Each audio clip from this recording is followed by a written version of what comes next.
Hey everyone, welcome to Jojo's World. Why, Linguinius Bodingus, my dudes. No, How are we I'm hanging vetoing that. with the That's poggers? bullshit. You can't stop me, Liam. In improv, I would look at you and say, new choice, and you would have to do another take on that. But thankfully, we're in the real one. No! God, I'm sick of you undermining me. Hi. Hello. That's how normal people say hello. don't But like we're it. not normal people. No, we're We're not. the hosts of Jojo's World, a Jojo's Bizarre Adventure recap and discussion podcast. Jojo's World, a podcast for nerds. What are we recapping and or discussing, Liam? Oh, Nick.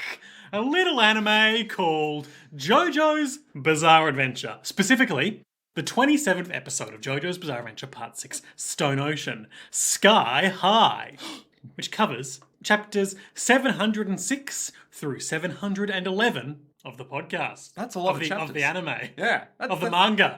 Fuck me. We're off My to an brain amazing has start. been reduced to a green slurry because I've spent every free moment playing Legend of Zelda Tears of the Kingdom. Available now on Nintendo Switch from all participating retailers. Your thoughts are like the weird goo that you use to stick objects together Yeah, now. the goo ooze. Yeah, the weird... bleh. Brooding in ooze, You're brooding in ooze. as you remarked earlier. God, what a phrase. You could just be like, listen, in order to get anything Got done... good mouthful. Listener, I Yeah. encourage you to, wherever you are now, no matter how many people are around, to say aloud, brooding in ooze. Say it or with me brood in ooze. Say it with me on the count of 3. Say it with a Scottish accent. Brood in ooze. Sorry to our Scottish listeners.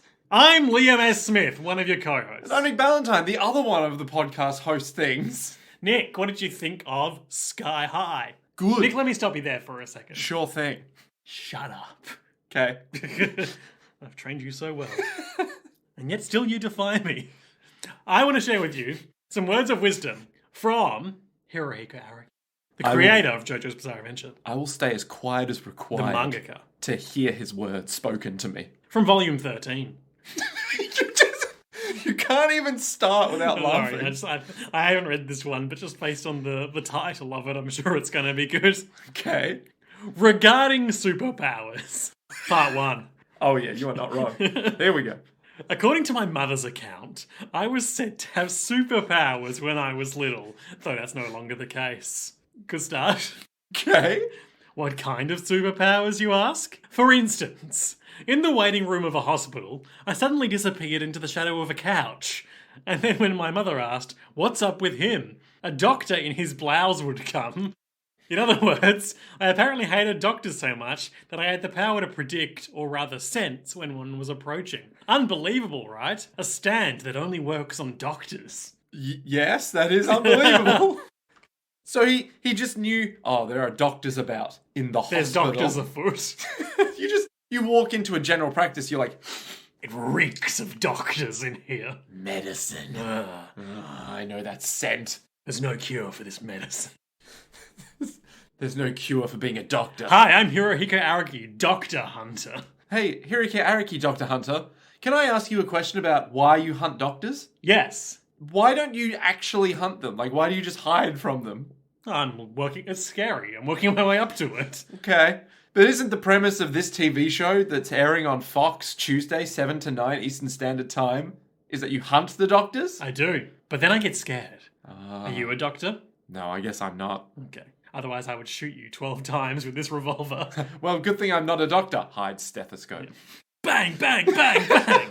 And that's how that bit goes. Yep. This is the episode that some bullshit happens in. This is a great Sky episode, High, though. aka Sky Guy. Which is, of course, the nickname that Ahsoka Tano gave to Anakin Skywalker in the Clone Wars. Was it actually? Yes. They phased it out after the first season. Yeah, okay. All right. She would call him Sky Guy, and he would call her Snips. I don't know why. Maybe because... Maybe because of her long hair? Montrails. What are they or called? Leku. Leku, that's what they're called. Oh, Twi'leks. Never Nah, change. She's a Togrutan. Wait, but the Twi'leks have the And Leku. here I am unpacking all this Star Wars knowledge I thought I'd long put away. Liam, I'll have you know, the Twi'leks have the Leku? Yeah, so then so what did the Togrutu have? Togruta have Leku and Montrails. Oh, okay, alright. So they're two distinct things. Yeah, but it's they like both how have multiple different species have hair. I don't accept that. Oh, Nikki. What did you think about this one? Fucking bonkers and amazing. Fucking bonkers. To my mind, it does contain the iconic Jolene Cujo moment, though. Oh. Which we'll get to in due course. Okay, interesting. But no, it was really like the whole episode is A, self-contained, B, fucked, and C, treads very lightly into territory that you're like, hey, Araki, I don't know. I don't know if any of this makes any sense. Like, I think this episode is good. Like, it packs a lot in. I think if they had tried to stretch it out for 2 episodes, it would have been interminable and incredibly tedious. Yes, absolutely. And that's why it all works so well together. Yeah. They got the pacing right, even if they had to cut the credits. Well, without further ado, Nick, I think it's time to open this little chapter of Jojo's world. The year is 2006. Ish. We're in some sort of anime version of Florida where kids are allowed to pilot helicopters. We open where we left off, where Emporio, the child, is piloting a helicopter. He's doing really well. To be fair, how old is Jolene at this point? 18-ish? Yeah? 17, 18? I don't know if I trust a 17, 18-year-old with a helicopter either. Yeah, more than like a 10-year-old, though, whatever he is. Yeah, definitely. At least she's driven a car. That is also true. She has piloted a vehicle before. Emporio grew up in a prison. Well, Emporio's figured out the autopilot, at least. So he's getting the hang of it. Helicopters are notorious for their easy-to-pilot nature and their autopilots. I don't know why he said, oh, this is autopilot, I'm getting the hang of it now, when autopilot drives it for you. Maybe it's like cruise control, where it, it doesn't steer for you, but it maintains your speed. I'm pretty sure that's exactly what it does, though, doesn't it? I don't know, I'm not a pilot. Oh, okay. Do we have a pilot on hand that we can just bring into this room right now? Coming straight from the red-eye flight to Perth, Western Australia, it's Captain Dan Andrews. Oh, fine, that's that guy, isn't it? Yeah, that's not good. The premiere of Victoria. Yeah, that's a man who's already had enough struggles than to have to be on this podcast. Yeah, that could really put his political career over the top. He can make Prime Minister after the JoJo's World endorsement. With our name behind him, he can make... I don't know if there's anything... He can do whatever he wants. He could be an astronaut. He could be a gardener. He could be an anime. Thing. Hermes leans in and is like, don't get complacent. Didn't you read that helicopters crash? And I'm pretty sure it all boils down to the helicopter will crash in due time. But not right now. It's a question of when, not if a helicopter will crash. Have we ever had a helicopter that hasn't crashed in JoJo's so far? I don't think we've had any helicopters. Yeah, we had what's his name in the helicopter, didn't we? The big dirt that's man. right. Dirt guy and Doctor Dude who could disassemble his Yeah, body. they had a helicopter, didn't they? But did that crash? That was definitely destroyed. I mean, everything was destroyed in that part. I think that's the only helicopter, though. Okay. In part 3, they got a Cessna, they got other planes and boats. I don't think they ever got a helicopter. Yeah. They didn't get a helicopter, they got a submarine. Yeah. Planes, trains, and automobiles. No trains. No trains. Well, very few automobiles as well. There was that one car that set Jotaro on fire until he dug away. The one car that set Jotaro on fire until he dug away. Yeah, the episode that was Duel. Oh, yeah, that's right. And then he kind of hit underground and we were like... It was just his coat. You definitely died, yeah. Well, that episode's got nothing on this one. So, they're in this helicopter just happily flying along. Jolene's like, we need to go west.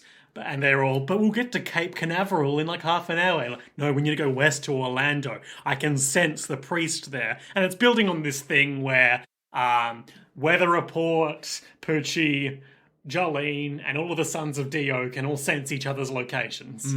And they just so happen to all be in Florida. Which is kind of like how Trish and the boss could sense each other's locations. I guess that's just a JoJo thing with... It's like familial blood ties. And magic. Yeah. And stands. And eating the green baby to become part of the Joestar bloodline. Yeah, it's all about the star. Yeah. The Joe star. Whoa. That's right. You see that needle? That fucking moon-sized needle? Bam. Just threaded it. Threaded a camel straight through it. A camel? That's an old saying. Is this like hoisted by your own petard levels of like... Exploded by your own... No, it's a Bible thing. Oh, it's okay. not worth going into. All right, forget about it. a little swipe of movement flies in through the open window of the helicopter. Is that how they work? I guess it can. And Hermes is like, oh, was that the air conditioning? Something strange has happened. And then all of their eyelids get really droopy, just like we didn't have his name last time, so we were calling him Cow Print Bodysuit Guy, but his name is Rykiel. Rykiel, a man whose name is needlessly complicated. Rykiel, the story of Ricky. The story of Ricky. It's a Ryki-O, the story of Ricky is a movie. Is it? Yeah, it's like a martial arts thing or something. Oh, I haven't seen it. Okay, all right. I was just thinking it would be like some rom-com. It's like Ryki-O, the story of Ricky Lake, the story of Ricky. Oh, but Ricky, I love you so much. Yeah, well, I'm a martial artist. I don't know love. I think it's the plot of Cobra Kai. What? I'm not allowed to know love because I run a martial arts studio? No, because I'm too busy doing teen karate. Ah, makes sense. All their eyelids get droopy, so the helicopter immediately starts to crash. The autopilot function? Who knows what's up with The that? autopilot, it does nothing. It's just a placebo. Oh my god, we were piloting the whole time. Oh, good job. But also we're going to crash. No, you misheard me. I said Otto, the pilot, is doing a great job. The fourth man who's just been on the pedals the Yeah. whole time is like, I can't see. Yeah, he's like Flintstoning the helicopter. Yes. And they're like, wait, who's that? That's Otto. Oh god, Otto's pilot. He's only 2 feet tall. That's why he's so good at his job. He got shrunk by a stand. One of the 2 shrinking stands we've seen in this part got him. So then, long story short, Jolene's eyes are bleeding out. Yep. Hermes's eyes. She's I real think- like not Final Destination. What's it Event called? Horizon? Yeah. She's Event Horizoning up in here. Where we're going, we were Need Eyes. Yeah. So And later on, they she don't. doesn't. Yeah. It's just like Event Horizon. So she literally grabs everyone and says, all right, how fast do you think this helicopter's going? Yeah, well, so basically there's this thing, it's swooshing around in the cabin real quick, and they can't see properly because of their eyes, but also it's too fast to see anyway. They try a punch, but no luck. So Jolene makes the decision that she asked Hermes if she knows which direction the attack is coming from, can she stop it? And Hermes is like, I'm sure I can. So Jolene grabs them all, and they jump out of the helicopter. It's really weird because this is like that quantum mechanical... I think it's the Heisenberg principle or something. This isn't math. It's Boom. it's the thing where like you can know something's position but you can't know its speed at the same time. Whatever the fuck that was again. It's For the listeners, I'm staring at Nick blankly because physics is well outside my It's some field of expertise. It's some quantum mechanics shit that everyone's like, oh, you can't know its speed and its position at the same time. Otherwise, you'd know everything. And you're not allowed to do that. Yeah, it's like you can't measure everything, but it's actually like, it's a bad way of phrasing it, I think. But it's like that, where it's like, do you know where it's coming from? Yes, but I don't know how fast it's coming at us. Well, do you know how fast it's coming? It's like, yeah, but I don't know its position. Like, great, we're gonna quantum mechanics his face off. Well, I look forward to reading the corrections on Twitter. Yeah, someone be like, Nick, I'm a quantum physicist. You are so wrong. Welcome to NASA, Nick. You are too right. Oh. They do stop for a moment. Yeah, the discussion is, shit, its speed wouldn't be a problem if we can figure out a position. Can you get rid of it if we learn its position? If we knew its direction of speed? And long answer, Yes. maybe. Short answer, She no. Opens the helicopter door, and then gets up in Hermes's face and says, how fast are we going right now? Is it 170 kilometers per hour or 200 kilometers per hour? And they jump out. There it is, up above. Describe this thing, Nick. A penis torpedo. Yeah, I was going to say if you strapped a couple of like, Flaps to a dildo? no, yes, to a dildo, but Yep. you know, like those, like rotors on submarines or on the back of a ship? Oh, yeah. Like if you got like one of those boats with the motors on the back? Yeah. Like the rudder? That's the one. Yeah, if you strap them onto it and they're spinning, but you're on a vibrator Yeah. instead of a submarine or a torpedo or It's something. rushing at them. Hermes punches it with her stand and it crumples and they won. Now they just have to deal with the fact they're falling out of a helicopter. And also the fact that there's like 50 hundreds. more of these things. Yeah. So then they're like, well, we can't punch them all, And also we're falling. and we can't fall much faster Yeah, than this. so Jolene Spider-Man's the rail of the crashing helicopter and uses that to arrest their momentum enough that they can land safely in the river underneath them, or stream. Or somewhat small lake. Ill-defined. The wetlands. The swamp. The land is wet. Yeah, we're in Florida. Everything's wet. And they're fine, except that Emporio still can't open his eyes. But the helicopter comes to a gentle, graceful Fiery explosion. explosion. It's like the way its landing is shot. Like it's over the tree line, but it's like in The Simpsons when Chief Wiggum's in the beer mascot thing and he rolls down the hill and explodes. It's just like that. It's like yeah. 3, 2, 1. Amazing. Hermes opens her fist to reveal the mangled dildo, and she says, "They're not stands, they're living organisms." What? But that's impossible. I've never seen such a creature. It's impossible to exist. Jolene reels in the rest of her thread. So the enemy stand can control these creatures. Oh no. And then he's there. Yeah. Rykiel is just there. And he's got a motorbike that I'm pretty sure our mutual friend owns. Yeah. He's just there with his motorbike at the side of the exact wetland they landed in. And he's like, I have enough focus to shoot a helicopter out of the air. You know, I couldn't even drive a car before this, but now I can do anything. Yeah. I'm so focused, so alive. And flashback to Poochie being like, Rykiel, think of the man named Dio, your father, and your anxiety will be cured. And it was. But I can't open my eyes. Nah, just let me. He presses eject on the top of his head, and the disc comes down. It's like, you've got this ability that lets you control rods. He's like, rods? Rods. And then they're sort of surrounded by rods a bit. Oh, we get his sad backstory about how he had an anxiety attack in high school and now he's anxious all the time. You know, no one would ever have that as a real backstory. No one's ever had an anxiety attack in high school and then... It just goes to show, mental illness is just made up. You just need an evil priest to give you a magical power and it'll cure it right up. Listen, everyone who's ever had a panic attack in high school, just move to Florida. It's fine. You'll figure it out there. Father Poochie literally opened his eyes. Shit, this is the only time we're ever going to have a moment where that can ever be said. We'll see. Will we have more eye-opening moments from Father Poochie? In a literal sense? Time will tell. There's still 4 days till the new moon. Ooh. He can control the rods. They're all swooshing around. It looks beautiful. And what's weird is that Father Poochie's backed right off because he's like, whoa, one of those things almost touched me. And then, his mouth violently ejects a tooth. Now, knowing what we know, does that make any sense? Maybe?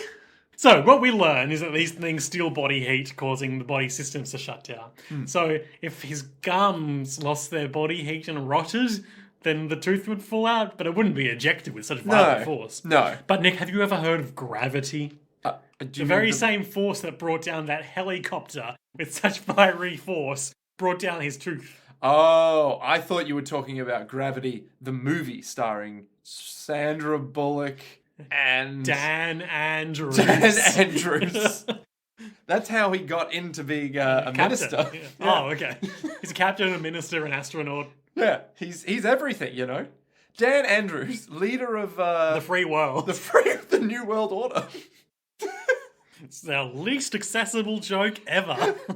No, it's not. You can Google Dan Andrews and you'll see probably a photo of him before and then after COVID hit, where we just go, oh, Dan, you're doing a good job, though. And he's like, yes, I am, for 11 straight months. Anyway. Starting today, your stand ability shall be known as Sky Guy, and you can call me Snips. Snips? That's what Poochie says. Oh, Snips. Ugh. Because of my leku. He's got these leku. But where are his... On the back of his neck. Where are his... what are they called? Monorails? His monorail. Remember, mono means one, and trail means trail. His Montrails... I guess they kind of... I suppose we need to talk about rods. Okay, so do these rods, right? Do they actually exist in Florida as a cryptid? Let me rephrase that. Yes. The rods... Okay. Ambiguous question. Please ask again. Rods are a thing as far as cryptids go. They're a known concept. Okay, so they're actually quote-unquote real. Wink. The government won't say yes, but I will. Cryptid Wiki. Uh-huh.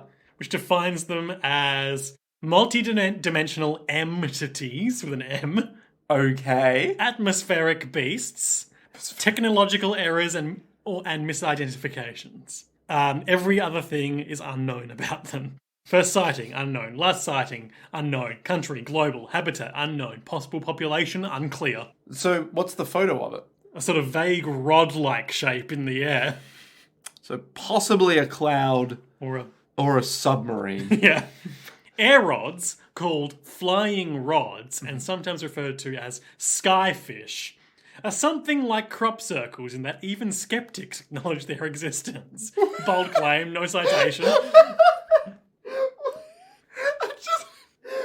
This is like the most conspiracy theorist shit where you're like, look, guys, we all know. I mean, the US has been talking a lot about UFO sightings recently, but Have they? yeah, What? not aliens, but unidentified Objects. or craft. But not in a, oh yeah, by the way, like, it's impossible to explain. More like a, oh, we know it's an They unidentified just haven't object. really sourced it yet. Yeah, it could be possibly Could be from a Russia. drone. Yeah, it could be a balloon. It could be something like that. Yeah. But we just don't know where it's from or what it was doing there. Not, so we saw this flying disc in the sky and we don't know what it is. I mean, there have also been some things like that, but But not like recently, right? yeah.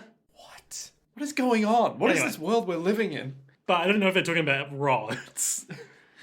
So, yeah, even skeptics acknowledge their Well, I existence. guess I have to acknowledge it. Okay. The only question is what they really are. That's not phrased as a question. Air rods have never been seen live with the naked eye, but are picked up by cameras and cell phones all over the world. Okay, so the entire premise of this episode, which is that they can't be seen on cameras, but can be seen by the naked eye, is wrong. That's not a premise in this episode. Never mind. Well, hang on, that is. They said that TV cameras can never find them and Yeah. stuff. Yeah, but to the human eye, you can see them and go, oh, Well, if you're falling out of a helicopter and you're both moving at terminal velocity. yeah, maybe you'll fucking see it then. Explanations. I'm going to try not to read out this whole Cryptid Wiki article, but every line is good so far. Okay. Are they living creatures, alien probes, or some sort of 3D electromagnetic smudge? Smudge. To believers in the cryptozoology-based theory of air rods are probably living creatures, and they are possibly related to older stories of atmospheric beasts. That's a link. I'm not going to click through to it because we need to maintain a tight focus here. Yep. This is for another time. Air rods are commonly claimed to be video artifacts created from motion blur in interlaced video recording or after-image trails of flying creatures like insects. Significantly more outlandish theories claim that air rods might not be made of matter, that they're made of electromagnetic fluxes or some other form of energy, are made of some undiscovered fifth phase of matter, Ooh, like plasma. yeah, or solid, liquid, or gas. Yeah. Or something else. Yeah. The thing that they literally just said. That they could have evolved from organisms that are native to the clouds. Native to the clouds. Native to the clouds, like the Rito in Zelda, Tears of the Kingdom. Ah, nice. Or they may be tears in reality or condensed strings, Condensed string. like in string theory. Oh, I see. The thing that we all know isn't good. I don't really know about it. There's a whole section entitled Hoax that I'm going to skip over. Because we all know hoax is wrong. They're clearly real, just... After all of that speculation about their nature, this paragraph begins with bolded text, unusual on a wiki. Uh-huh. Air rods have been debunked as a problem with cameras that show an insect's several wings beating instead of one, creating a rod effect. Oh. And the article keeps going. Sightings, description. So why at the top of this didn't it have a big debunk thing? I don't know if you've noticed, but Cryptid Wiki might not be the most reliable source for factual information. How dare you? How dare you demean and undermine the Cryptid Wiki? Run by fandom, I assume. This is how the section under history begins. History. However, if they were living creatures, why had people never seen them? Why did they only show up on film? And what could they possibly be made of? It's a conversational piece. It has become popular among the faddish air rod supporters. I'm sorry, the what? Faddish? Faddish? As in chasing a fad? Yeah, but... The popular air rod fad? The what? My Nike air rods? It's just the idea of... You remember how we were all into cryptids in the 80s? Apart from the fad and the people this fad has attracted, serious researchers are still trying to find a solution to the air rod mystery. What mystery? You just said they were debunked.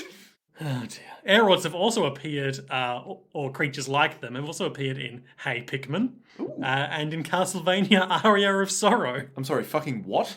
Get the fuck out of here with that shit. What the hell are you talking about? I have nothing else to say on the subject matter. Okay. Well, I know I do. And now you know about rods. Rods. Those classic little boys. Those vibrators. Those spunky little fellas zooming all around us, making our eyes close and our hands rot. Coming closer with every little... But never actually touching you. Well, I don't want that touching me. It's like, you know how like a bully or a mean older sibling would... of course, Nick, what used to be the mean older sibling himself, of course, would like repeatedly like wave their hand right in your face and be like, "I'm not touching you. I'm not touching you." Yeah, that never happened to me, nor did I do it to anyone else. But I can see how it would happen to other people, particularly if you were the brother of like John Cena. You know? Do you think he was a bully? I mean, the man maybe who famously announced that we caught and compromised to a permanent end Osama bin Laden, who also plays Peacemaker in Suicide Squad, V. Haven't seen it. Who functionally is the greatest bully for America. Is he in one of the Fast movies? I think he's in multiple Fast movies. I know Dwayne "The Rock" Johnson. I remember. He is in Fast 9 as Dom Toretto's evil brother. Who? Vin Diesel's character. Oh, okay, alright. As his evil brother. As in Dwayne "The Rock" Johnson or John Cena? John Cena. Dwayne "The Rock" Johnson plays Hobbs or Shaw. I think it's Shaw. I think it's Hobbs. You reckon but it's we'll Hobbs? never know. Impossible to say. We'll have to do a write-up on Cryptid Wiki on Hobbs and Shaw one time. You know what's really weird, right? Not to get off topic of Jojo. No, by all means. Apparently, Hobbs and Shaw, the movie, actually quite good. Okay. That's all. That's all I had. I've been listening to, frequently referred to on this podcast, other podcasts, The Worst Idea of All Time. As you do. Currently, their worst idea project. Is it to do with Fast and the Furious? It is. Oh boy. They're watching, I may have even described this on this podcast before. They are watching all of the Fast movies in reverse order, but they're watching each movie a number of times equal to its place in the franchise. So they started at 9, they watched that 9 times, then they're watching 8 times, and so on. Oh my god, what a night. When you get to like, did Tokyo Drift come into it? That's number 3, I believe. Oh my god, no. I haven't seen any of these movies, but I'm kind of curious. So I can tell you right now, it does like, here's Fast 1. He's got his hand at a sort of a mid-height to indicate a level of quality. Here's like Fast 2. Slightly lower. Little lower. Here's Fast 3. Huge nosedive. And then we got like Fast 4. Lateral move. Fast 5? Back up and not as high as the first. I've heard that 5 is the best. No, 5 is like, okay, you're starting to get ridiculous. You're kind of getting there, but you're not there yet. Okay. 6. Back up, still lower than the first. 7. This flies in the face of what I've heard. 8. Even higher. 9.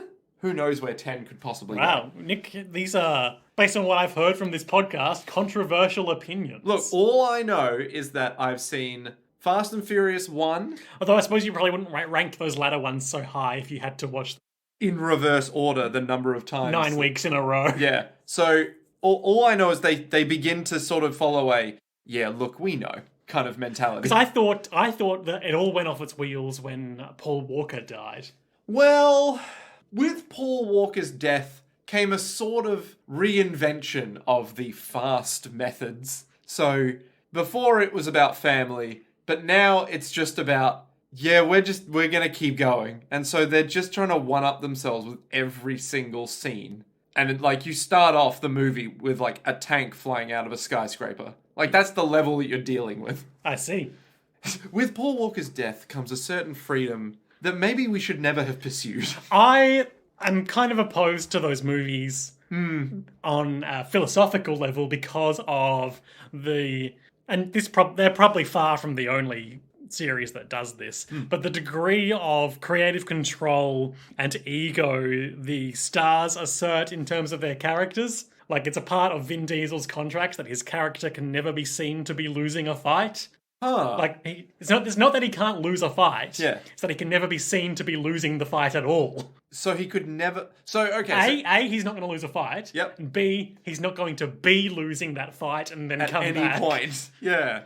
Interesting. And that's not a choice... I believe The Rock is the same. And that's not a choice that was made at any point by anyone intelligent. That was done by, like, some That was done lawyer. by Groot. Yeah. There was some level of... Yeah.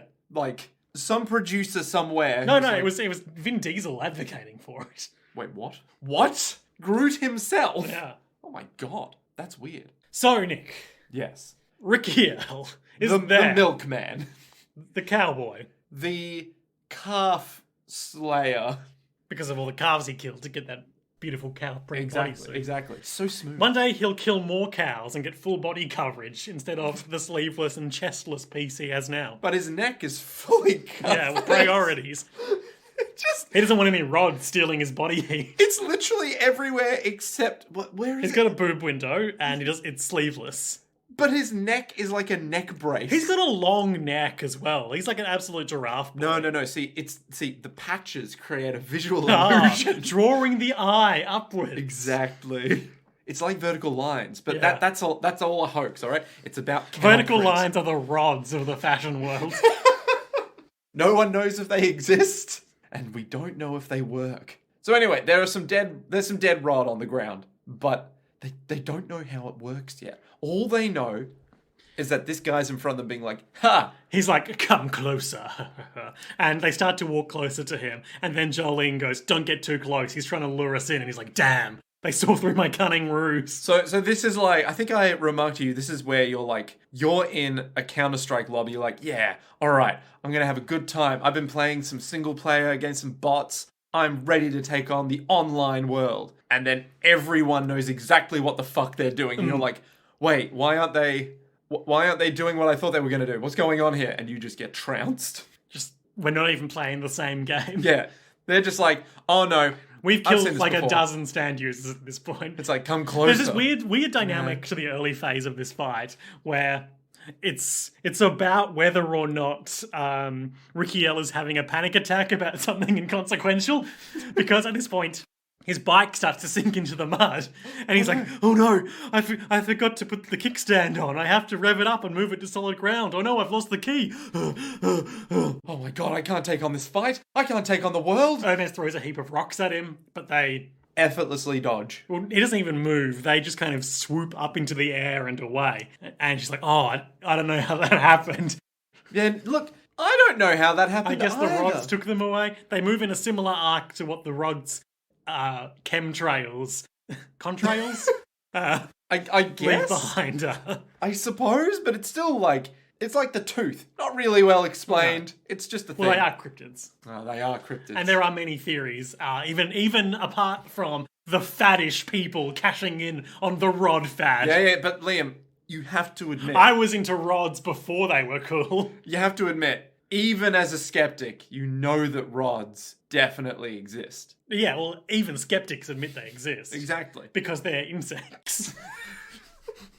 Listen, if you accept that a praying mantis exists, a rod is real, okay? Hermes reveals she has a fistful of rocks covered in kiss stickers in her palm. She rips them off. The rocks come back and smash Rykiel in the face. Their eyes kind of open up a bit easier and they're like, oh, Yeah. that's good. But now... And how he's having a panic attack. My eyelid, it's twitching. So And the rods all stand still because he's entered a panic like state. in a Zelda boss, where you use the dungeon item against the boss to put them into a weakened state where you can freely hit them with your sword. Yep. That's what they've done to him. So now they can attack every rod. Well, now they can attack him and deal some proper damage. But that's not what they do. Instead, Hermes goes, all right, take two. Throw more rocks. Let's test this boy. As she throws the rocks, he sees that he never took the key out of his motorcycle ignition and immediately recovers his mental fortitude. And he's like, oh, thank God. Hermes's hand rots away, the fingers curl up, Emporio starts pissing blood, and Jolene... Rykiel starts talking about Apollo 11. Yeah, so Jolene isn't really affected by anything right She's now. kind of fine for most of this fight. Yeah. But Rykiel's like, just as man went to the moon. Yeah. That wasn't the real thing. I'll quote it here if you'd like. Please, yes. On the Apollo 11 mission, hang on. And this is coming out of fucking nowhere. Yeah, so I'll correct myself. It was July 1969. Neil Armstrong made history as the first man to walk on the moon. July 1969. Hitler rises to power. On the Apollo 11 mission. It's a very literal rise. I never understood its significance, and he's revving up his motorcycle. It's the engineers and scientists who fly the rocket to space. Even monkeys can become astronauts. Not true. The whole thing about the astronauts, they're both in peak physical condition and very scientifically gifted. Like a monkey. Yeah. Yeah. And this is all. I don't think we'll be telling them that now, shall we? The Simpsons. Or he's saying all of this while Emporio is pissing blood. Yep. And Hermes' hand is rotting away. And Jolene's fine. And Jolene's like, what the fuck is going on? But the first time I fully caught sight of the rods, it finally dawned on me. The first step on the moon was made by humanity's willpower. On the same day humanity left the Earth and evolved, mental evolution is invaluable. And then it all gets worse for our guys. Yep. So I'm pretty sure at this point Jolene's like, I gotta do something. I gotta make my move. I gotta make it now. And we see the stand sky high appear on his wrist, and it's just a little bug wristband guy essentially. Yeah, like a little beetle boy. Like a Beetleborg transformation device that they press on. I gotta admit, I don't really know much about what the Beetleborgs actually look like. Yeah, look them up. All I remember from when I saw them on Cheese TV is they were three teens who were friends. Sure. Please, tweens. Let's who were friends with like a house full of Frankensteins and mummies for some reason. Yeah.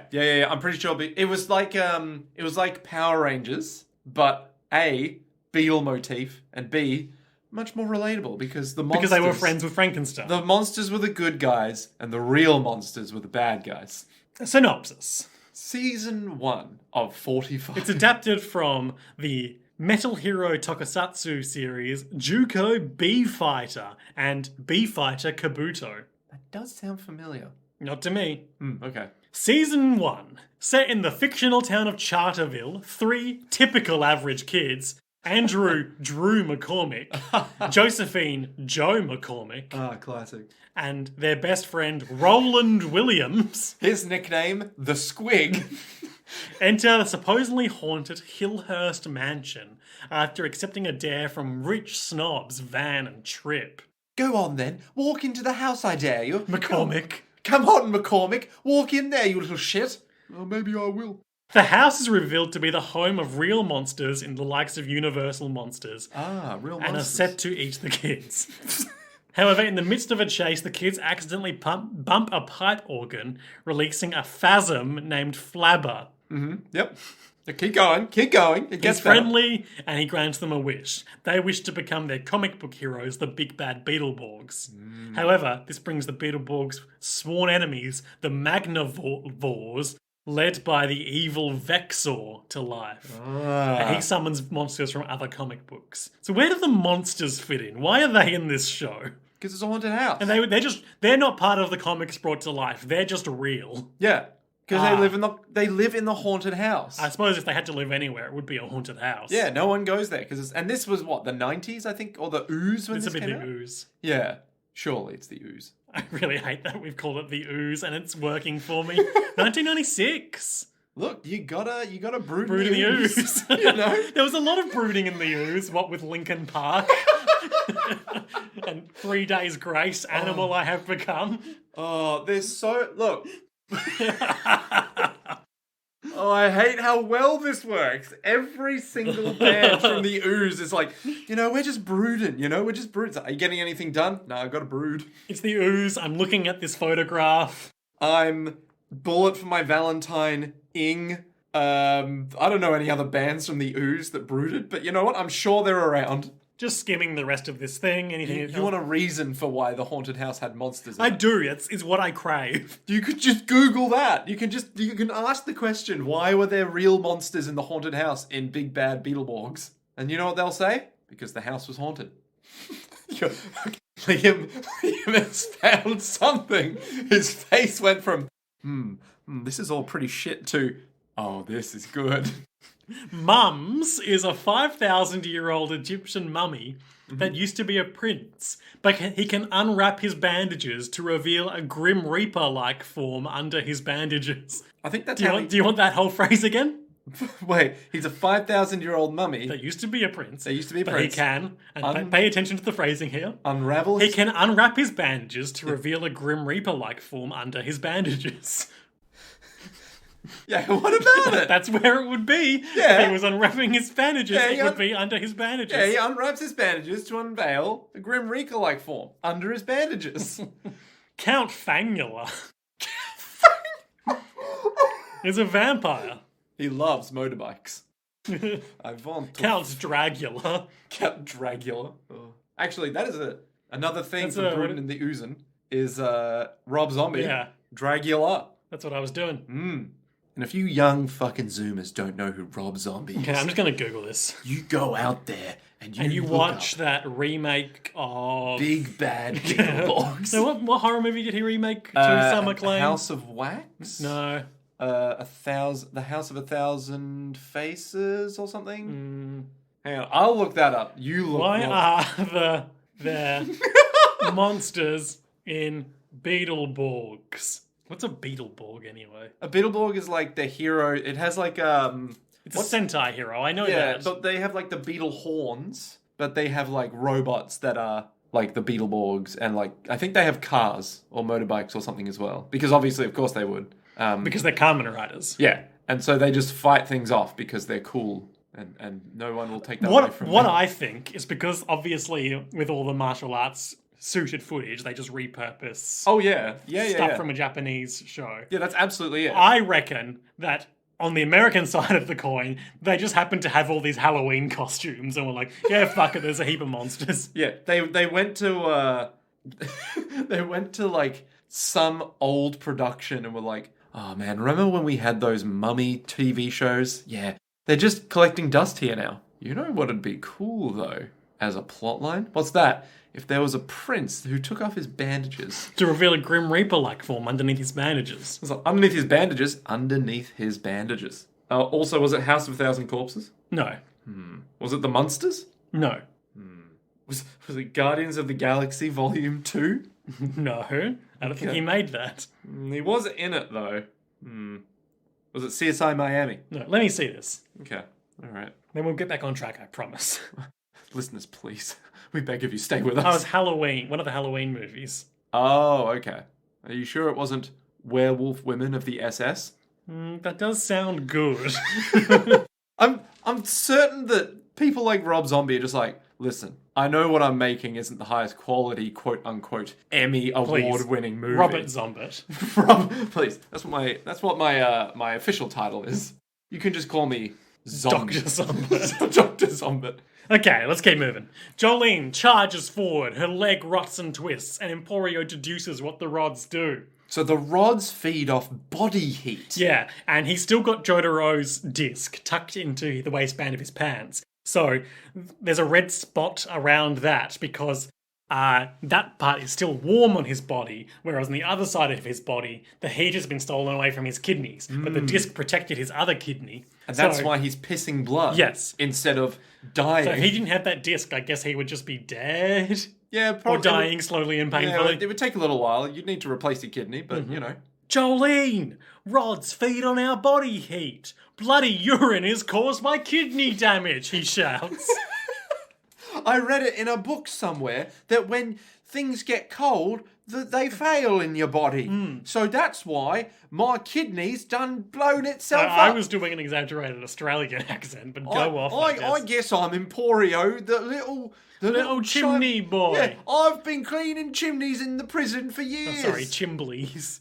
So yeah, the hand has gotten cold and her so has rotted away into bad times. And Jolene has collapsed on the shore of the swamp. Yeah, the cold has twisted her bones. And he's like, I only wanted to immobilize you so that I could strike your brain stem, your first vertebrae. And Emporio's like, get your head underwater, Jolene. And Jolene's like, no, I'll do the opposite of that. Give me your lighter, small child.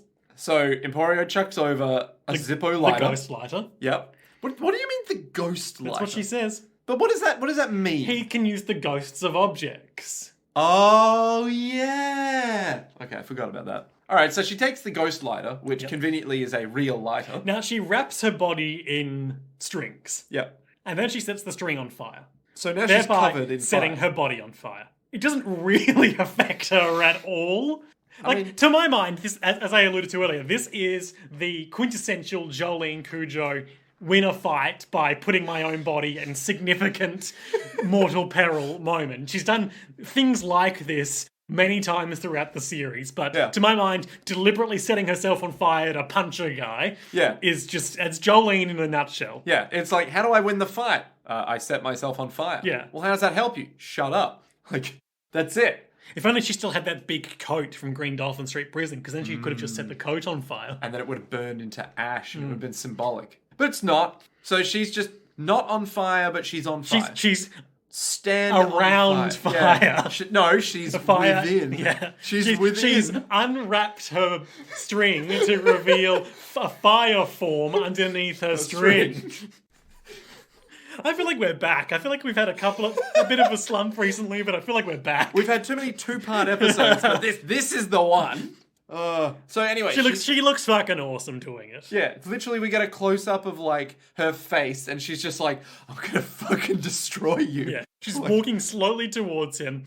It looks like she's got like Dragon Ball Z energy swirling around her, but she's actually just on fire. And the only reason this doesn't work for Rykiel is because there's too much heat. And so the rods can't find her body heat because there's too much fire. And so they just go everywhere. They're just like, blah. But that's never explained like that. That's more like, I'm on fire. For once, you've got to deduce it yourself. It's like, I'm on fire. So they can't steal her body's body heat because there's too much excess heat. It's a cold sink. Yes, I guess. She punches him, and he falls back onto the motorcycle, and his sleeve, not his sleeve because he's sleeveless, but the corner of his jumpsuit rips on his shoulder, revealing a Joestar birthmark star. And then Jolene's like, that birthmark, I know who you are. But she says, I don't know who you are. I don't know who you are. But you can tell me all about it after I kick the crap out of you. And he's like, no, I've changed. I've got too much mental fortitude. You think you're tough? I'll also set myself on fire. So he grabs some petrol from his motorbike. It'd be great if he just did this and then just burnt to death. Because it's like, you idiot, I set myself on fire with thread from my stand. Yeah, which you just set yourself on only fire. Yeah. Oh, that would be amazing. Anyway. So they're both just standing there talking to each other, both literally wreathed in flame. So Jolene's talking, he's like, don't you understand?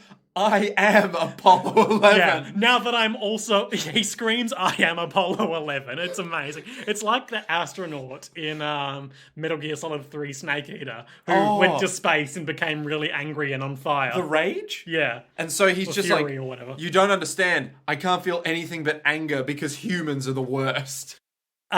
His motivation is that because the rods can't sense Jolene because she's on fire... Mm-hmm. If he's also on fire, now for some reason they'll be able to sense her. I don't understand how this makes any sense, but I'm here for it. He's not a smart man, but he is Apollo 11. Look, he's having a mild panic attack, which will reduce his cognitive function just slightly. Jolene goes to punch him. Mm-hmm. And she misses. She punches where he is, but like the image warps around and... she's like, what the fuck? Huh? She has a big gasp moment. And then Hermes points out that he's over there, stop, dropping, and rolling to put himself out. Yeah, and he's like, "You idiot." You can't see. So how many people have given Joel? I remember Araki remarked in an author's note earlier that this part has a lot of illusions and deception stands. So we've had to deal with this. We've had to deal with what's her name? Mew Mew and Mew Mew. Jail Haslock. There was Melty Wax. Melty Wax. The fake John Gallier stand, which maybe have in fact turned out to be Whitesnake. Like the first encounter of the thing. Remember Jolene and Jojo were in the interview room? Oh, yes. Yeah. Who they had had the a lucid sniper dream. rifle, but he didn't have the sniper rifle, Yeah. but he did have the sniper rifle. Yeah. Yes. I guess, and that wasn't even his stand, so I guess that must have been Whitesnake doing a thing it never did again. Maybe. I'm not sure. The point is someone was doing it. Yep. Were there any others? Well, I guess there was let's work backwards. her shrinking was literally. There were two shrinking stands, which is another strange pattern. Wait, what was the other one? There was you can't run towards the green baby or you get small. Oh, that's right. Yeah. The roots were real. Arguably invisible corpses because Invisible corpses. another enemy you can't see. Invisible Sportsmax. Invisible corpses that you can't. Oh yeah. But I don't know if that's an illusion. Well, I guess it's invisibility. Yeah. I guess random, not superheroes, random IP not protected. I mean, they were real, but you did go into a weird fantasy land, didn't you? Yeah, where like what So you're seeing. we'll count that. Yeah, what you're seeing isn't maybe what's actually. And your happening. body is running through a chocolate shop for a reason that's never explained. Yeah. Yeah, I don't know. I guess it's a lot. Yeah, there's a lot going on there. But nothing compared to this. This man decides, you know what? I'm done being on fire. Yeah, he reveals that by setting himself on fire, he could figure out where Jolene left that wasn't on fire, and it was her mouth, which was open so she could breathe. So he sent rods through her mouth. It's about the temperature differential, not the absolute temperature. And sucked the heat from her thalamus. And we get a little profile shot of like an anatomical diagram. What do they call them when it's the side cut? Yeah. Like in a biology lab, you see one half of it has the skin and the other is all the organs exposed. Yeah, it's like they bisect someone. Not bisect. They cut them up to down. They pansect someone. They pants. they do an organ donor's fucking dream and just whoop. The thalamus is a relay station for all sense. I'm just imagining the Anatomy for Beginners guy. Do you remember that show? No. The SBS series they did probably when we were in high school, where a creepy German guy would do live autopsies for educational purposes. And then there was like that bit where he was walking around all the different slices of the same person. It's like, so if we go to this one here, you get a really good view. I don't remember that specifically, but sure. No, I remember he just had all of these like when the boss killed those two members of the Hitman team and cut them into slices that he sent to them one by one. Yes, I guess. Kind of like that, but more like thin strips rather than... Oh, actually, no, it's exactly like that. It's literally exactly like that. But he was walking around. I don't think it was in a museum, but it might have been in a museum where they have these big glass containers and they have someone that has been sliced up from top to bottom. Bad news if you're squeamish for this part of the podcast, listener. Basically lined up, but like sectioned. Yeah, sectioned. So it's like, this is the foot. And then as we go to the right... Where are you going with this? What I'm going with this reminds me of that kind of view. Okay. And I wish I could go there and see it and be like, yeah, that is a foot that's been chopped open. The thalamus sits above the upper jaw in your mouth. Rods enter through your mouth and rob the heat away. I always thought they looked bigger than that, but... Well, they can shrink down. They can shrink in size to suit their mood. Even skeptics have to admit. Rykiel. He's the leader of the moose. What? Oh, because of the cow pattern. Yep. D plus, Nick. You moo him well. He's finally got a driver's license. I would love to hear an actual remix of like his name is like this the it DK fits the part. meter. Yeah, his name is Rykiel. You know him well. He's finally back to, and then it hard cuts to, I am Apollo 11. Get on it, listeners. So, and because her thalamus is decaying from lack of heat, her eyes can't register her anymore. And he's like, no, I won't have any more panic attacks. To which Jolene says, oh, where I'm going, I won't He need. once again shouts that he's Apollo 11. I am Apollo 11. Jolene, this is like, you were remarked, this is like the most animated Part 6 has ever been. Jolene closes her eyes and calmly inhales through all the fire. And just goes, well, where I'm going, I won't need Oxygen. I won't need to breathe. Yeah. Or eyes. I won't need eyes. I won't need ears. All I need to know is that I'm motherfucking Jolene Cujo. The rods are targeting my mouth, then I won't breathe either. And it's like she is set against a backdrop of space. She's finally gone to space because she is Apollo 11. No, that's the thing.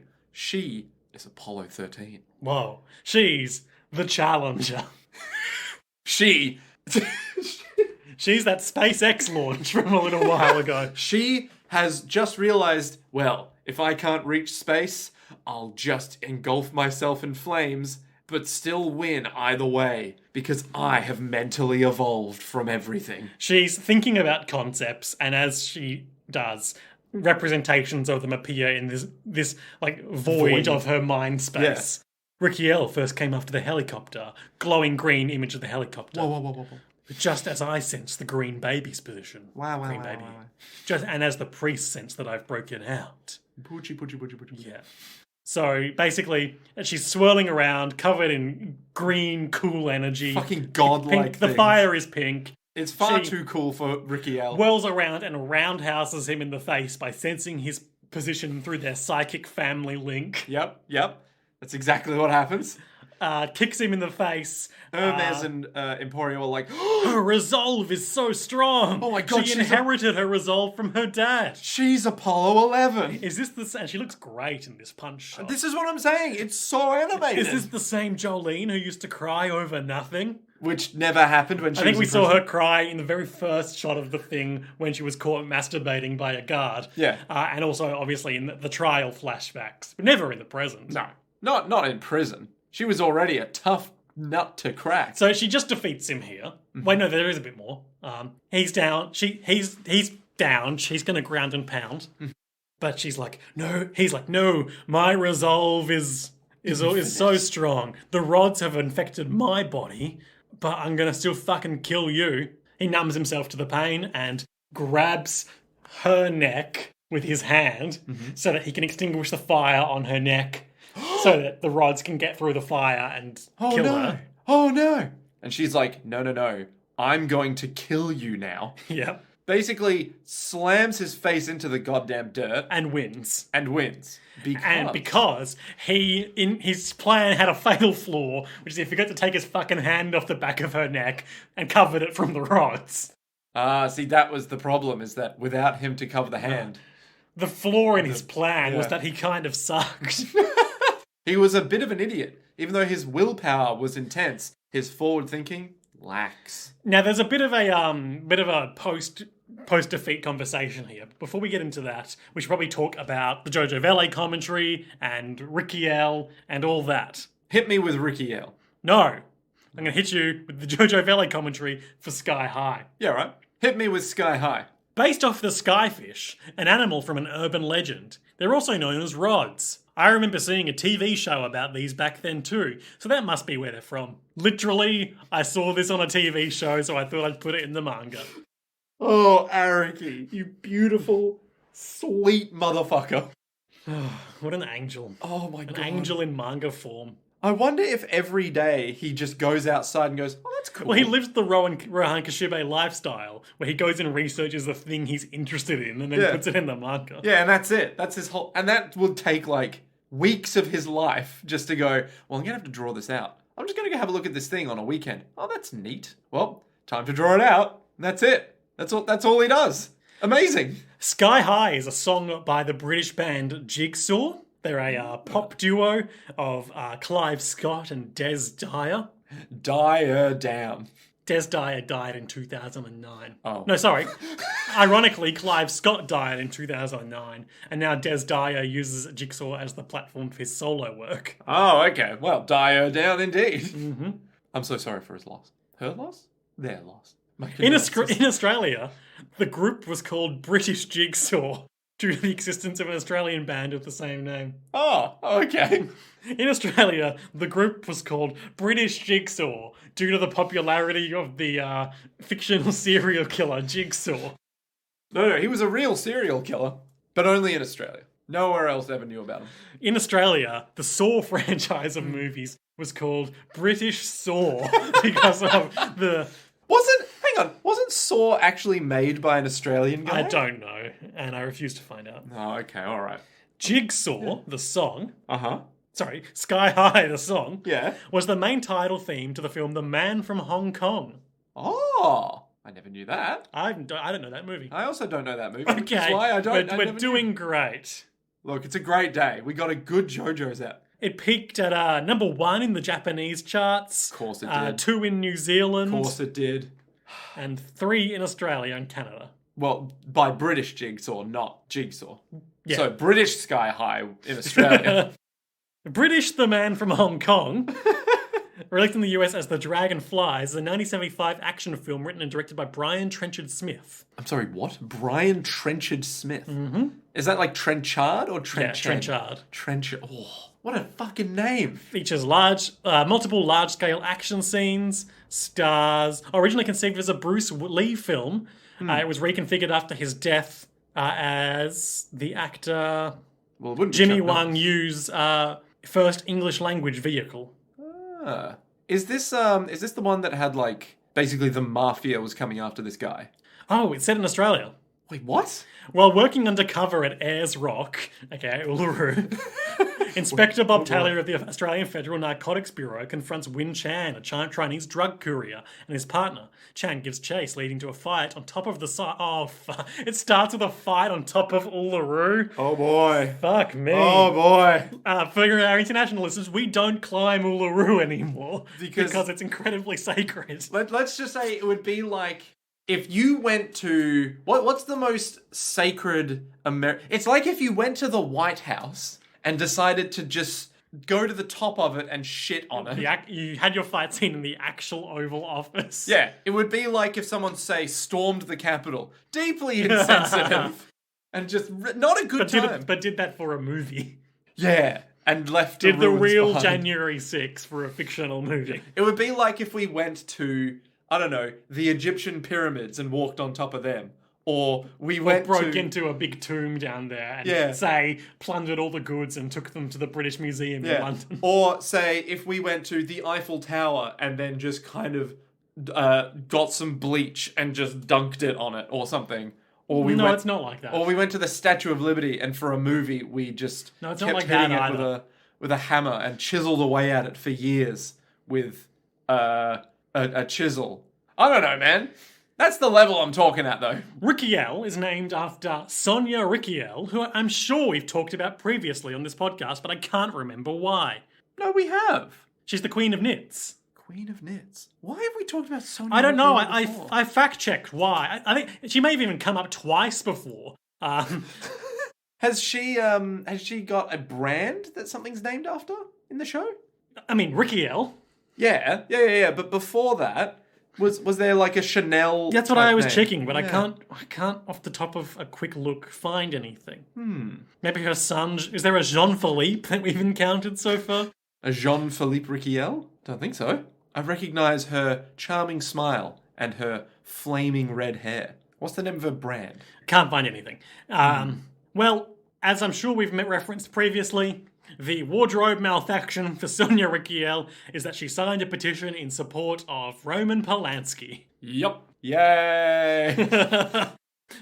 Moving on. Jolene and Rykiel Rykiel has a long monologue. It's just about like, I can see clearly now. I don't have anxiety anymore. I couldn't even ride a car before. But the priest filled a hole in my heart. Filled it with rods. Oh, that's nice. So I gave him my life because he's great. And Does that mean your throat's gonna rot away? he seeks all of the strongest fates. And you have a strong fate. And Weather Report, his brother, has a strong fate. Wait a minute. Weather Report is the priest's Brother. That's right. Brother. Brother. It's been to Jojo. Liquid weather. Liquid with rain. That's what that is. You've got solid poochie and liquid poochie. Yeah. Yeah. I was going to say conjoined at birth, separated at birth. And obviously solidus poochie. Yeah, and then solidus poochie. the fourth state of matter, rod poochie. Wait, no, that'd be the fifth state of matter. You know what? Just go with me. Okay, on all right. this. Fourth poochie. Hey, it's me, Rod Poochie. How you going, love? It's me, Rod Poochie, innit? He keeps talking, and then eventually Hermes punches him out. It's like, it doesn't matter what he said or done because Poochie brought Sportsmax back to life after he killed my sister, so I'm going to fuck him up because of that. And then they leave. They go to Orlando. Emporio's like, that sweet, innocent Jolene. She doesn't know. Or she does. Anyway, Skyhigh's fucked. Yep. Beyond recovery, and the rods are still out there. And we get Legend of Zelda style, 4 more days until the new moon. Yep. Dawn of the 4th day. 86 hours remain. 96 hours. Yep. Yep. Yes. 48 times 2. Yep. I only know this because someone asked me what 48 times 2 was the other day, and I was like, oh, it's like 64. They were like, Nick, what the fuck are you talking about? A couple of motorcyclists are motorcycling down the road, and the narrator is telling us about how in Florida, their freedom to not wear helmets is prioritized over the safety of doing so. Why? America. Yeah. And we see some rods zoom by, and we hear them die in a fiery bike accident. And that's the end of the episode. Rods. Still out there. Somewhere out there. Good app. Yeah. Fun times. Phenomenal, some might even say. Highlights, lowlights. I kick off with my highlight. Okay. Obviously, the iconic Jolene sets herself on fire moment. Yep. I want to say my highlight would be... Oh, God. What's it going to be? Oh, there's too many. There's literally so many good I want to say it's going to be I Am Apollo 11. That was great. And, of course, honourable mention to Jolene closing her mouth on fire and roundhouse kicking her internalizing her journey to date and beautifully animated. So weirdly well animated given that the rest of this series has been like, okay. Not. Yeah, more or less. Lowlights. I'm going to say, just going to throw this out there. Emporio pissing blood. I mean, it's not great. Of all the things to pick. It's like, hey, I have a broken hand. Oh, I have a broken leg. I'm pissing blood. You're like, oh. And the way he phrases it, it's not even, oh my God, I'm uncontrollably pissing blood or whatever. Yeah. He just shouts, apropos of nothing, there's blood in my piss. It's like the way it's phrased implies he was already going to be peeing. Well, I mean, when you're not in jail, you don't know where the toilets are. You know, where else are you going to go? The ghost toilet. Exactly. That's right here in your heart.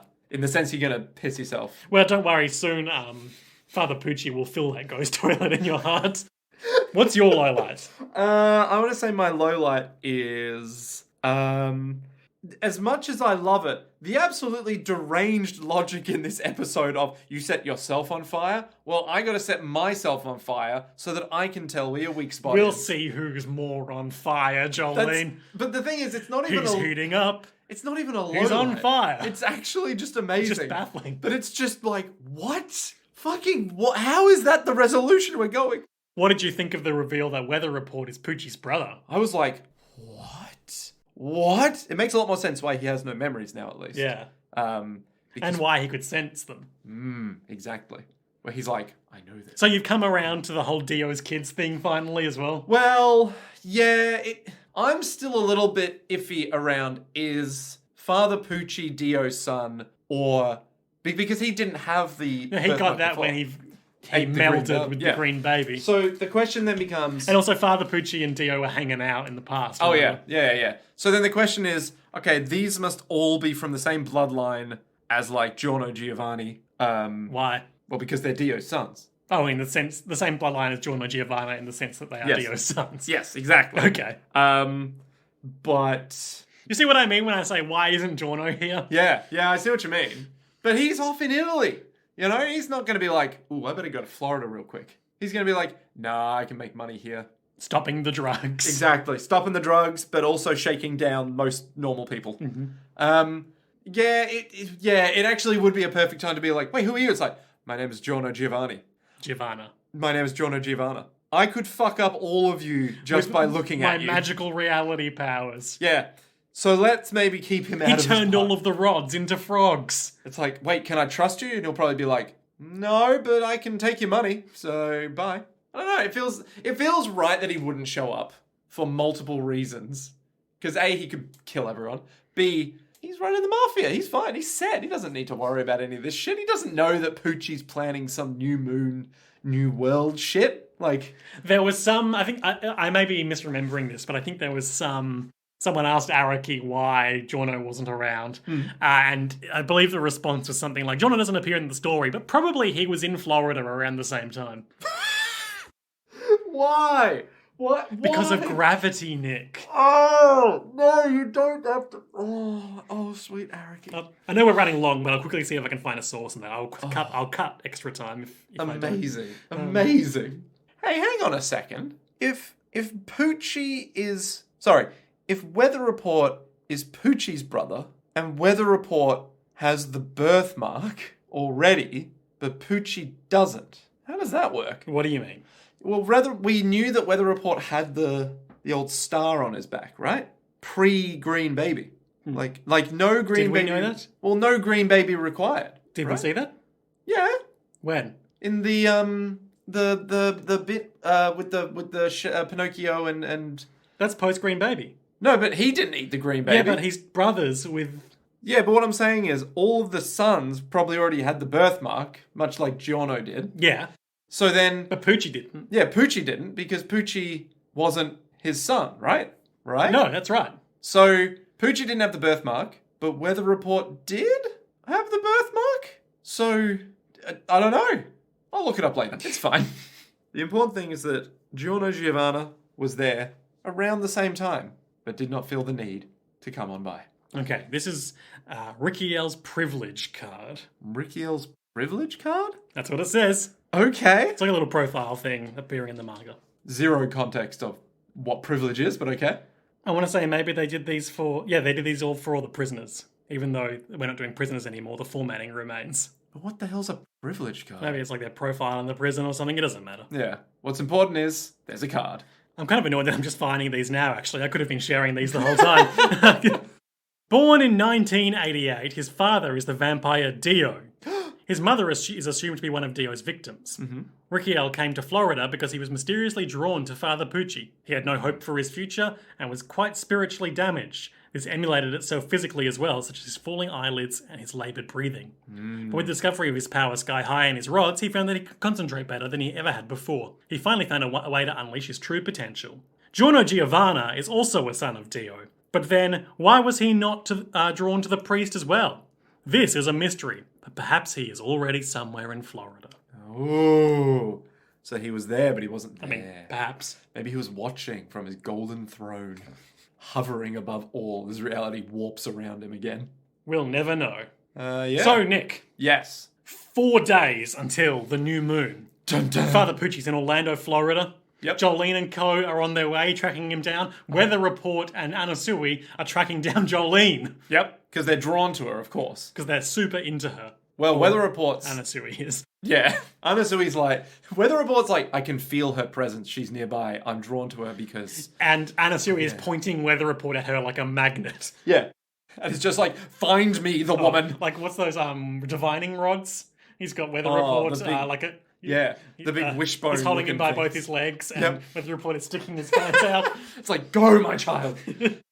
What will happen next time on JoJo's Bizarre Adventure, Part 6, Stone Ocean, in the episode entitled Time for Heaven, 3 days until the new moon. I love that they start it with Time for Heaven. You're like, oh, okay, it's go time, like 3 days. Rapture. Oh, okay. 3 days. Well, okay, so here's what gets me. They count down the days. Yeah? Yeah. Which makes me think that each episode... At least for a few episodes, are going to be 1 day per ep. Okay.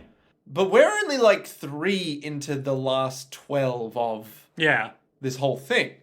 Now, you know my feeling on time powers being the end of every single JoJo's part. I mean, I don't know your feeling on it. I know you've observed it. I know it's a commonly observed phenomenon. My feeling is if it doesn't that happen... you, of course, independently deduced. Exactly. And if we don't get it in this one, I'll be shocked. Mm-hmm. So my feelings are, it's going to happen.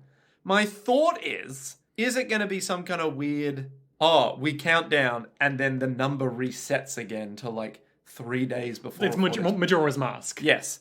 But it has to be different because that's kind of what Bite the Dust was. Yeah, so... But longer. I'm trying to think, like, is there something else going on with it that... What about the moon? Well, that's what gets me. It's not falling to the earth yet. Heaven's falling down. That's the name of the song. Time for heaven. Yeah. And they have to go to space. Cape Canaveral. Yeah. Apollo 13. So I reckon the next one will be maybe the... who was the other guy? Not Rykiel, but the other guy that was talking with Poochie. We don't know yet. Yeah, so maybe he'll show up. Maybe he was one of the bikers. No, they died. Oh, okay. They were killed by the rods. Very good. If they were wearing their helmets, they would have lived. Mm-hmm. But freedom is prized above all. Okay, so Jolene and Hermes and Emporio will make their way to Orlando, Cape Canaveral. But they still won't reach it yet because they have to meet up with Weather Report and Anasui. It's a classic storytelling fable. Okay, sure. They will meet each other, not in the next ep, but the ep after. And what the fuck is Poochie doing? There's still one more son of Dio out there. There is. And I suspect he'll show up next ep. Weather Report's still got amnesia. They still got to get Jotaro his other disc. But they need to get Poochie to do that. No, they've got the disc. Oh. Wait, do they? It saved Emporio's life this episode. Oh, yeah. But he's, of course, off in the secret Speedwagon medical facility. Yeah, and they can't very easily just be like, we'll get a message to the Speedwagon Foundation because they're escaped convicts. Exactly. And I don't think Jolene even knows how to do it. I don't think Jojo explained the nuances of, if you ever get in trouble, call Speedwagon. So... Yeah, I don't think Speedwagon is like strapped into that chair from Bubblegum Crisis that the old man's in. Yes. Don't you understand? I love the Joestars. I want the Joestars and the Dios to live in peace. Don't you understand? And then you've just got fucking Poochie there being like, yes. Yes. Walk outside to fucking Rykiel. It's like, as a golem. Yeah, okay. So I don't think they're going to reach Cape Canaveral yet. They're probably going to meet up with Weather Report and Anasui through some kind of stand battle. And then Poochie might explain what the fuck he's on about, but maybe not. Okay. That's all I got. Yeah, well, not a lot to go on based on the title of the next episode. Yeah. So I guess we'll find out next time on JoJo's World. I've enjoyed this episode, Nick. Yeah. If you've enjoyed it, listener, tell a friend. Maybe take a long drive with them and make them listen to the podcast. Potentially support us on patreon.com/Jojo's World. But until then, to be continued. Ba-da-ba-da-ba-ba. Ugh.